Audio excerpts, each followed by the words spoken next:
Hello বন্ধুরা, আশা করি আপনারা সকলে ভালো আছেন। এই ভিডিওতে দেখব ইউটিউব অ্যাপ ওপেন করার পর your watch history is of এই প্রবলেমটি কীভাবে সলভ করবেন। অ্যাপের হোম পেজে কোনো রকম ভিডিও দেখাচ্ছে না, নিচের দিকেও স্ক্রল করা যাচ্ছে না।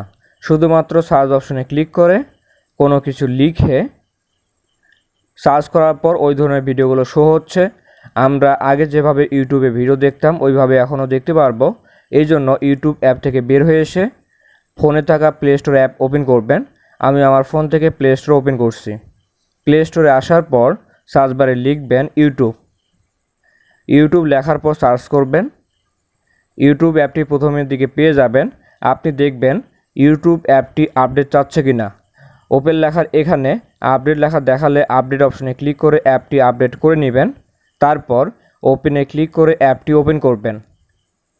এখন your watch history is of এর নিচের দিকে আপডেট সেটিংস অপশন পাবেন, এখানে ক্লিক করবেন। তারপর টার্ন অন এখানে ক্লিক করবেন। এরপর পেজটি রিফ্রেশ করে নেবেন। তো দেখুন ইউটিউবের হোম পেজে এখন ভিডিওগুলো শো হচ্ছে। এভাবে আপনারা সেটিংসটি করবেন। ভিডিওটি ভালো লাগলে লাইক করবেন, কমেন্ট করে জানাবেন ভিডিওটি কেমন হয়েছে। ভিডিওটি বন্ধুদের সাথে শেয়ার করে আপনার বন্ধুদেরকেও জানার সুযোগ করে দিবেন। ধন্যবাদ সবাইকে।